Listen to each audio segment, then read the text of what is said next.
आजकल देखा गया है कि बहुत से लोग आते हैं कि कान बंद हो जाता है। कान बंद होने की सबसे बड़ी जो रीज़न है वो है कि वैक्स एक्युमुलेशन हो जाती है कान के अंदर।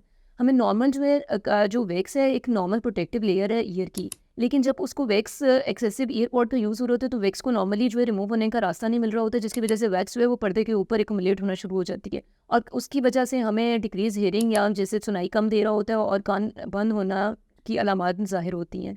तो उस केस में हमने ईएनटी कंसल्टेंट को आपने विज़िट करना होता है, क्योंकि आप खुद से जो है वो ईयर वैक्स जो है वो रिमूव नहीं कर सकते, ठीक है? तो ईयर वैक्स या हार्ड होती है, समटाइम होता है कि हार्ड होती है, वो ईयर पर्दे के साथ आपके स्टक कर जाती है। तो उसको हम सॉफ्ट करने के लिए ईयर वैक्स सॉफ्टनर दिया जाता है और उसके बाद फिर सक्शन करके वैक्स को रिमूव कर दिया जाता है।